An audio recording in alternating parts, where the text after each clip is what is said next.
سلام بنات، كيف الحال؟ كنتمنى تكونوا على خير وبخير. اليوم غادي ندير لكم فيديو جديد على سيروم ديال من لي سيروم ديال اوردينري اللي هو سميتو نياسيناميد 10% بلس زنك 1%، اللي هو هذا. هاد لو سيروم هو مون كود كور ديال هاد لا غام دو اوردينري، لانه فعلا عالج لي بزاف المشاكل اللي كنت كنعاني بها يعني في البشره ديالي. فهو يعني عنده بزاف ديال الفوائد. بقاو معايا في هذا الفيديو، غادي نعلمكم شنو هاد الماده هذه علاش كتصلح وشنو الفوائد ديالها وكيفيه الاستعمال ديالو. بقاو معايا حتى الاخر ونجاوبكم على هاد الاسئله. الوغ اول حاجه النياسيناميد هي بكل اختصار بي 3، فيتامين بي 3. حنا قلنا راه الاوردينري كيكتبوش الاسم ديال هذاك الفيتامين، كيكتبوا الاسم ديالو يعني اللي كاين في المختبرات يعني الكيميائيه يعني. فبكل بساطه هذا الفيتامين بي 3 عنده بزاف ديال الفوائد للبشره. اولها ترميم السطح الخارجي تاع البشره، يعني الناس اللي كيكونوا كيعانيو من المشاكل بحال مثلا الصدفيه ولا الكزيمه ولا الالتهابات، الاحمرار، لاكني، هاد المشاكل كامله اللي كتكون عندنا فوق سطح البشره، هو كيساعد على انه كيجدد الخلايا وكيرمم لينا هاد المشاكل كاملين يعني اللي كيكونوا في السطح ديال البشره. تاني فائده انه كيساعد على تلطيف البشره، انه كينقص من الالتهابات ومن الاحمرار اللي كيكون سورتو بحال دابا الناس اللي قلت لكم انه عندهم الغوزاسي ولا عندهم مشكل ديال هذاك الحبوب ولا يعني هاد المشاكل كامله، هو كيعاون على تلطيف البشره. الحاجه اخرى انه كيعاون على تفتيح لون البشره، يعني الناس اللي عندهم يعني البشره فيها يعني اسمرار ولا عندهم اسمرار حول الفم، هاد الماده كتساعد يعني انها كتقضي على هذا المشكل هذا. حاجه اخرى انه كيعاون على انقاص يعني من تضييق يعني من المسامات، الناس اللي عندهم لي بور كيعاون كذلك انه كينقص بواحد الشكل يعني ملحوظ. الحاجه كذلك من الفوائد ديالو كينقص من الافراز ديال الدهون في البشره، يعني الناس اللي عندهم بشره مختلطه اللي عندهم هاد لازون طي فيها الدهون كيعاون على انه كتخفف. والناس اللي عندهم بشره دهنيه كذلك كتساعد لانها كتحيد هذيك البشره يعني الدهنيه، كتنقص من دوك الافرازات. وبزاف الناس اللي استعملوه كيقول لك انه البشره ديالهم ولات كتميل للبشره العاديه، من بشره دهنيه كتميل للبشره العاديه، وهذه شي حاجه اللي زوينه بزاف خصوصا بالنسبه للناس اللي عندهم بشره دهنيه راه كيعانيو بزاف.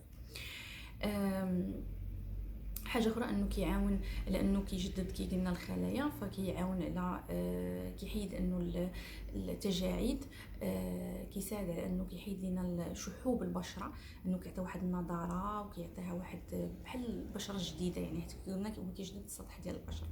فهاد الفوائد كاملين كيخلي انه هاد السيروم فعلا زوين. الماده تاع الزنك كذلك هي تحارب البكتيريا يعني اللي كتسبب لنا الحبوب يعني، وكتساعد كذلك على التخفيف يعني من الالتهابات ومن الاحمرار كذلك. فهما هاد المادتين بجوج بحال كيكملوا بعضياتهم وكيعطيونا هاد السيروم اللي كيعطي هاد الفاعليه وكيعالج لنا هاد المشاكل كامله اللي كتكون في البشره. الوغ بالنسبه للسيروم ديال اوردينري هو فيه تركيز يعني 10%. هاد 10% بحال كنقولوا شويه مجهده بالنسبه للناس اللي عندهم بشره جافه. هاد التركيبه يعني بحال نقولوا هاد النسبه شويه عاليه، يعني تقدر تسبب لك، حيت هو كينقص كي قلنا الافرازات ديال الدهون، يقدر يسبب لهم جفاف اكثر. فهو كيصلح اكثر، هو كيصلح جميع انواع البشره، ولكن بالنسبه للناس اللي زعما استعملوه ولا لي ديرماتولوج ولا هذا كينصحوا انه كيصلح اكثر البشره المختلطه والبشره الدهنيه. اوكي، انا عندي بشره مختلطه كنستعملو حتى في هاد البلايص هنا اللي عندي جافين، ولكن عادي يعني ما حسيتش انه البشره نقص منها الدهون ولا شي حاجه. هاد الماده ما خاصهاش تخلط مع لا فيتامين سي والمشتقات ديال فيتامين سي، يعني الا عندي الفيتامين سي في الروتين ديالي من الافضل ان نديرها ما نديرهاش في نفس الوقت. هما تيقول لك مثلا هذا ديرو في الصباح وفي الليل، من الافضل ديريه غير مره واحده في النهار، وسورتو اللي كانت باقا البشره ديالك ما ولفاتوش، من الافضل مره واحده في النهار. ما ديريش زعما 2 مرات حيت هو تا هو بحال مجهد شويه على البشره. والفيتامين سي تحاولي ديريه يعني في روتين بحال دابا في الليل ولا في نهار نهار لا. وكاين دي ديرماتولوج اللي كيقول لك ما ديريش كاع في التريتمون ملي كتكوني كديري نياسيناميد ما ديريش معاه فيتامين سي بتاتا، لانه كاين الناس اللي ما كيتحملوش هاد المادتين بجوج على البشره ديالهم. فهي كيبقى على حساب انت البشره ديالك، الا تحملاتهم بجوج ديريهم، ما تحملاتهمش حبسي تتسالي كل واحد بوحدو، فهمتي؟ تتسالي مثلا هذا 12 اسبوع والاخر عاوتاني نديرو عاوتاني من بعد 12 اسبوع. انا كنستعملهم بجوج، كندير يعني مره نهار نهار لا، وما ما سببليش زعما شي مشكل. وكنت حتى في نفس النهار كنت كندير بعد ما فيتامين سي بالليل وهو بالصباح ما كانش عندي شي مشكل. هو التركيبه ديالو دابا نجيو للتركيبه.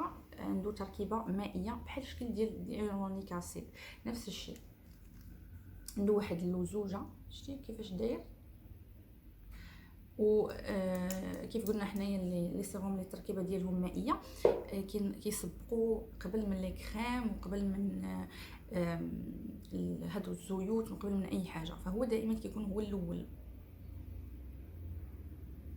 نوريكم التركيبه ديالو.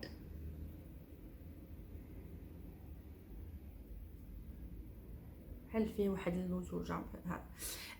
هاد كنديروه قبل كي قلت لكم اون فوا كنغسلو وجهنا. الا كنتي غديري تونر كديري التونر عاد كديريه، سينو ما عندكش تونر في الدار صافي كديري هذا مباشره. كديريه بحال هكا يعني في كتخلطيه مثلا في يدك بحال هكا، وكتجي كديري بحال هكا بالتربيط بحال هكا.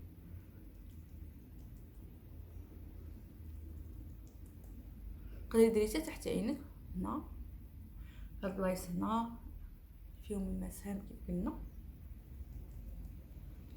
وهنايا طبعا فوق. من بعد ملي كتسالي عاد كتحسبي بحال نشف، عاد كديري بحال هكا.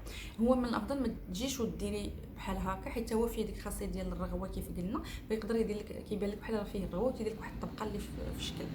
فمن الاول كنبداو بحال هكا وعاد نبدا ندخلو كامل في البشره ديالي ملي كيبدا ينشف.